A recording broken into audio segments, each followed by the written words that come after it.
to get an idea of DCM, because this is large breed dog and old age geriatric dog, so we don't want to miss anything that may lead to any serious issue during surgery.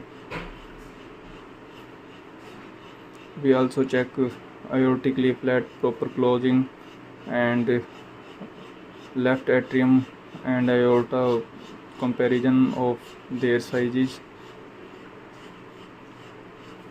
and at last we just see the pulmonary artery flow, that there is everything is normal, no emboli, everything like blood flow at valvular level, no regurgitation is there. And at last we cross check the parameters of left ventricle. During thoracic radiography, we see the alveolar pattern and interstitial pattern. We rule out these abnormalities, any metastasis in abdomen. We also see any idea of organ enlargement. At last we take blood parameters.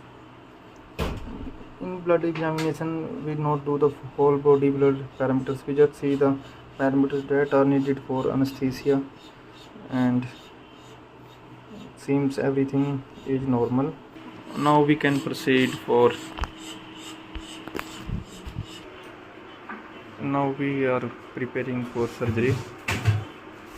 In surgery we take care of proper cleaning, bone cleaning and site preparation. We are proceeding with dental scaling first. In between we are preparing the surgical site.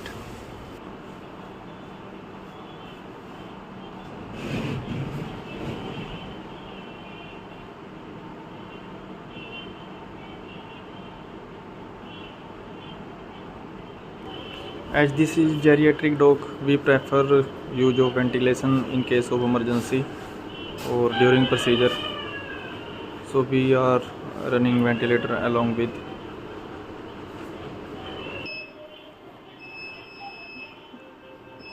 After attachment with gas anesthesia, we wait for 5 minutes that all parameters come in normal range, that we can proceed accordingly.